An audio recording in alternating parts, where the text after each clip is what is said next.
Parker. We have never been better than this.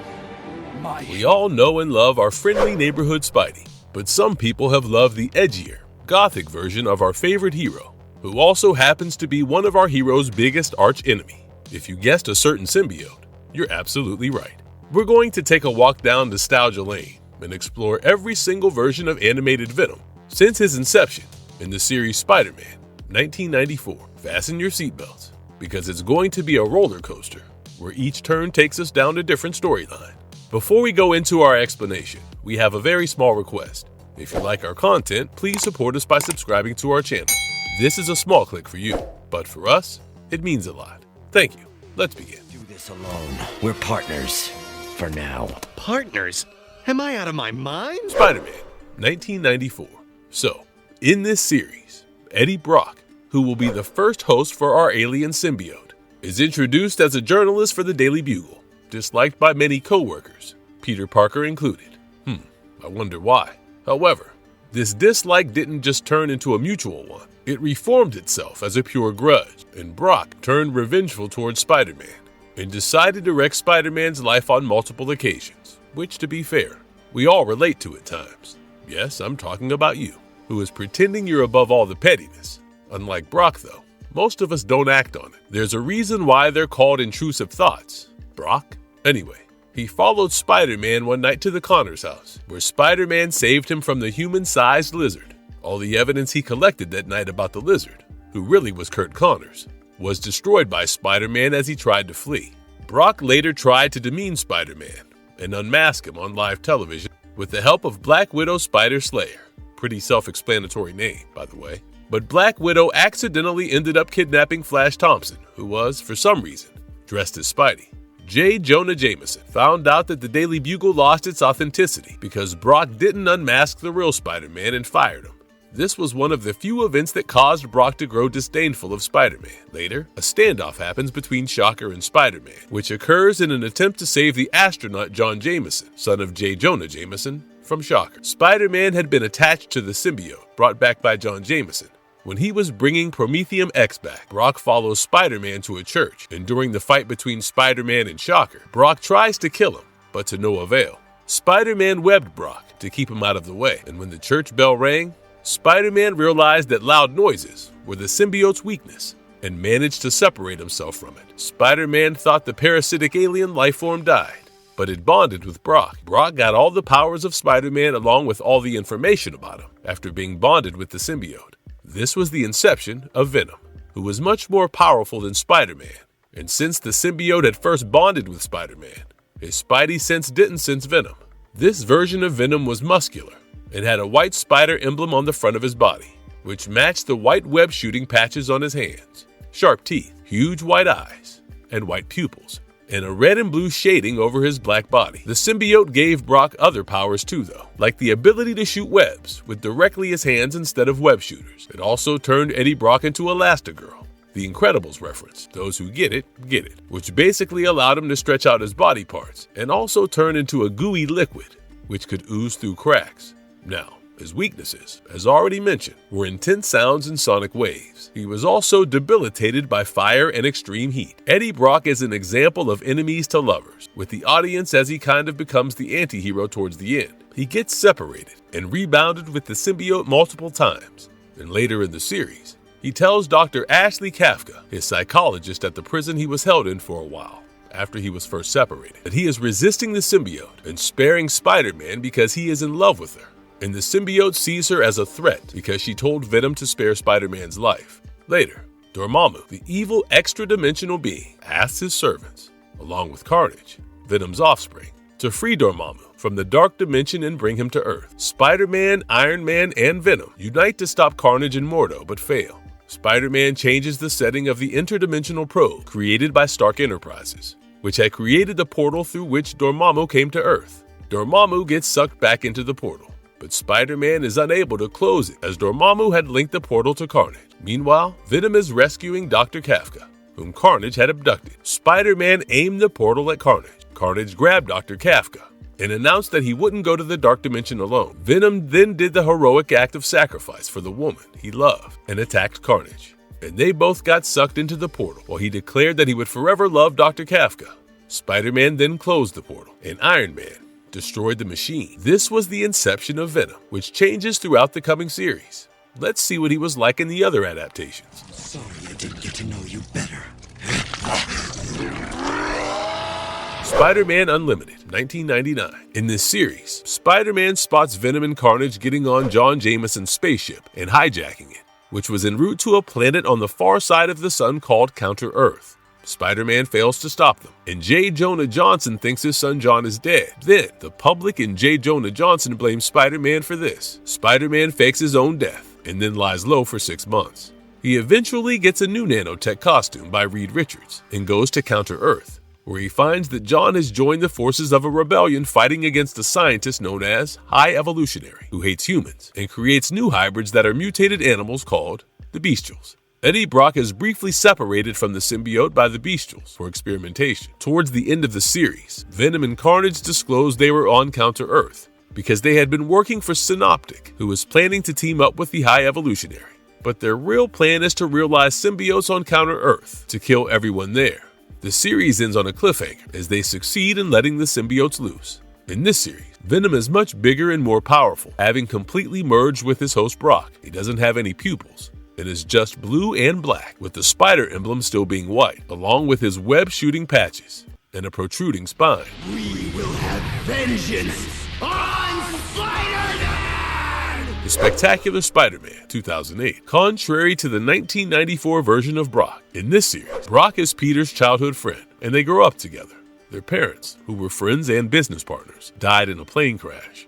Brock protected Peter from bullies, but had deep-seated mental issues due to his parents' death, and he secretly hated Peter for being raised by his aunt and uncle, while Brock grew up alone. During college, Brock got a job as Dr. Kurt Connor's personal lab assistant, and welcomed Gwen Stacy and Peter Parker, who had joined as interns at the lab. A gene cleanser is then created, which is relevant later in the series, but initially developed to cure Dr. Connors, who has become the Lizard. He had regenerated his lost limb, but, as a side effect, turned into a human-sized lizard. Brock's disdain grows throughout the series, due to various reasons and events, and a black gooey mud thing is found attached by John Jameson's space shuttle, which is sent to Connors for analysis. It later bonds with Spider-Man, who realizes that the black thing, which he doesn't truly understand, is making him aggressive and ends up separating from it. Brock then finds the symbiote, who calls to him after sensing his hatred towards Peter, which it likes. The symbiote ends up bonding with him and revealing that Peter and Spidey are the same people. The two unite against their common enemy, becoming Venom. Venom then attacks Peter's loved ones multiple times in an attempt to destroy Peter's life. He even goes on a crime spree to frame Spider-Man, adapting the look of Spidey's costume to the one when he is attached to the symbiote. He then tries to unmask Superman to reveal his identity to everyone and force the gene cleanser down his throat so that he is vulnerable to the attacks of his enemies as he goes back to being just Peter Parker. However, during the fight, Spider-Man grabs the vial and shoves the concoction in Venom's mouth. Moments after the symbiote is separated from Brock and he is put on a stretcher and wheeled to the ambulance, he gets an identity crisis and says he'll exact revenge on Spider-Man. In this series, Venom has the same powers as Spidey, just like in the first animated Spider-Man, but he's much superior, and the Spidey sense doesn't work on him. His weakness is his vulnerability to sound. So in this series, the looks haven't changed much. He still looks like a buffed-up gym bro covered in tar, with eyes that look like they're constantly judging you. The white spider emblem stays, and so does the shark-like grin.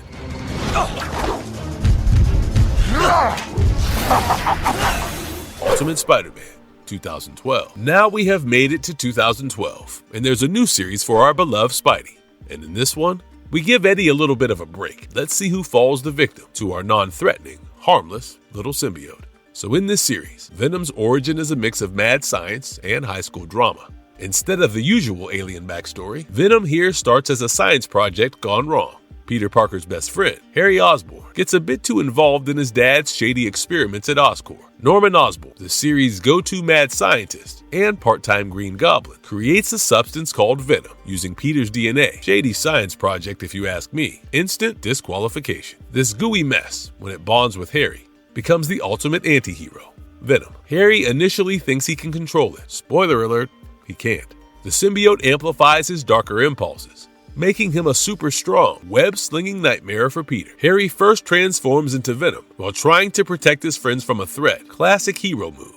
But with a monstrous twist. The power rush is real, but so is the loss of control. Venom and Spider-Man face off multiple times. Each battle is a mix of epic web-slinging and emotional drama. Harry struggles to maintain his humanity, while Venom urges him to embrace his dark side, gives the series a rich character. In one of the more touching moments, Harry finally manages to gain control over Venom, just long enough to save Peter, proving that even with a parasitic alien attached to you, bromance conquers all. This could have been Eddie Brock and Spidey in the last series. Venom can toss cars like they're paperweights, and his web is more robust, and his web-slinging abilities are as organic as real milk. I'm eyeing the vegans. Venom can morph into different shapes, creating weapons or extra limbs. If I had this power, I'd be way too immature and do stupid things if I had extra limbs and would forget I was supposed to fight. Venom has 2 Achilles heels, loud noises, and fire. So if you ever face off with him, bring a boombox and a flamethrower. Not exactly the things one would normally pair, but it's effective, so why not? The looks haven't changed much, except Venom looks like he went to the gym and worked on the legs too this time. The iconic long and scary tongue has stayed, but the eyes got much scarier and he has pupils again. We are Hulk in the Agents of Smash. 2013. So now we arrive at the wacky world of the 2012's Hulk in the Agents of Smash series. We're talking about Venom again. Yes, the same gooey symbiote, but with a twist. The hint is in the series title. Venom in this series has finally left poor Eddie Brock alone for once. Doc Ock modified Gamma Venom to attack Agents of Smash and merge with them. His arc starts when the Agents of Smash, which stands for Supreme Military Agency of Superhumans, by the way, are dealing with all sorts of chaos. And guess who decides to crash the party and become the guest that just won't leave? Now, how did Venom land in this mess? Picture this. Venom bonds with the Hulk. Yeah, you heard that right. As if the Hulk needed any more anger issues. So, Venom latches onto Hulk, turning him into a supercharged, rage-fueled symbiotic nightmare. They call this monstrous combo Venom-Hulk. Anyway, Venom's origin in this series ties back to his eternal need to find the strongest host possible. And who better than the big green guy whose actions are summed up in 2 words, Hulk Smash. Throughout the series, Venom faces off against the Agents of Smash, including Hulk's relatives, She-Hulk, Red Hulk, A-Bomb, and Scar. It's a whole family reunion, with Venom as the uninvited guest. The dynamic gets interesting because Venom's usual tactics don't work as well on the Gamma-powered crew, keeping him on his toes. Venom merges with many Hulks but is eventually defeated by them, ringing a giant bell.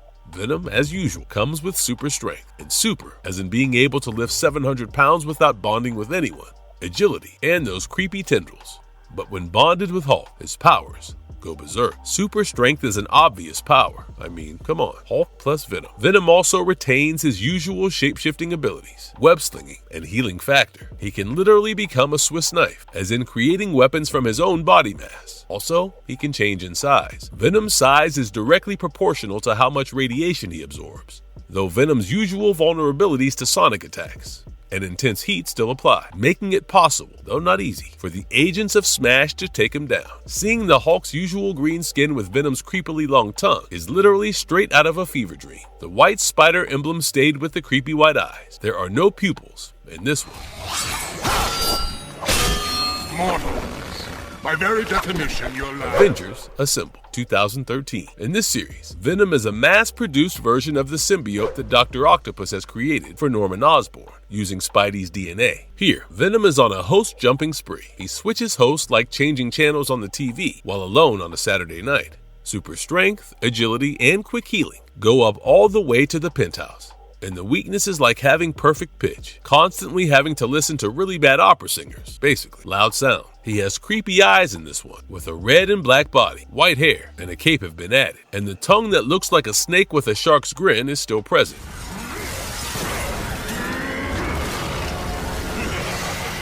Guardians of the Galaxy, 2015. In this series, Spidey's arch-enemy, Venom, is teamed up with Carnage, landing on the site and trying to find a new host to latch onto. This made things so much worse for the Guardians, as they had to deal with not only Venom, but also carnage. The strengths stay the same as in the previous series, and the weaknesses are loud sounds and fire. As for appearance, he is predominantly black, with tentacle-like things that are a part of him, along with black hands. He has horn-like things protruding from his elbows, and his white Spidey emblem sometimes has a red glow along with red eyes. I'll be seeing you soon, Spider-Man! Spider-Man 2017. Venom, in this series, was created using the remnants of his dead Clintar sister, the All-Black. I know that sounds like gibberish, so let me explain. Null, also known as the Void, was a powerful cosmic being who created 4 of the first beings of their species. These were sentient beings, known as Symbiote sisters, who were weaponized and their species was called Clintar, which translates to cage. Venom conquered many planets for his species and perfected his techniques as he did so. He was discovered by the Space Administration and donated to Horizon High after he was sent to Earth to conquer it. The founder of Horizon High, Max Modell, named it V-252, hoping to add it to the periodic table. It later found Spider-Man and bonded with him. Spider-Man found its weaknesses, which were sonic blasts and sounds, and with the help of the Vulture's sonic blasts, he managed to get it off of him and contain it. Then, V-252 bonded with Flash Thompson and became Venom. Later, Eddie Brock, cheer everyone, found the V-252 container, and the symbiote broke the container and bonded with Brock, becoming Venom. He stalked Peter and his loved ones, and later revealed his identity to Peter. In the 3rd season, Max Modell experiments on the symbiote defeated by Spidey to create a synthetic suit for him. Dr. Connors discovers this and accidentally unleashes Venom, who then goes after a mysterious weapon. Spidey tries to catch him, but Venom identifies the suit and absorbs it back into him, granting him all his powers. Venom returns to the Space Administration and finds a seed that boosts his power and allows him to contact his fellow symbiotes on an asteroid. Spider-Man stops him with electricity, but not before he triggers a symbiote invasion. Venom later returns, revealing that he recovered by hiding in Max's bloodstream. He summons the 3 symbiote sisters, using the scientist's matter transport portal to destroy Earth. He looks like Spidey, and during the time he is bonded with him, he turns his suit black. With Flash Thompson and Eddie, he was more muscular and bulkier, with a white emblem of a spider that extended to his forearms, maniacal eyes, and sharp fangs. This isn't over. I'll be seeing you soon. Marvelous verdict. This was a rundown of all the versions of Venom, and there were many different arcs explored, from his different origins to different hosts and ambitions. The one constant was his hatred for Spider-Man, which made him one of Spidey's major archenemies. There was a redemption arc in the first arc in the Origin series, but it seems to have been lost throughout the character's evolution. Let's see if any more arcs will be explored in the future, but until then, let's take the bye out of Symbiote. And if you liked our content, don't forget to leave a like and subscribe to us if you haven't already. Have a good one and be safe. Thanks, everyone.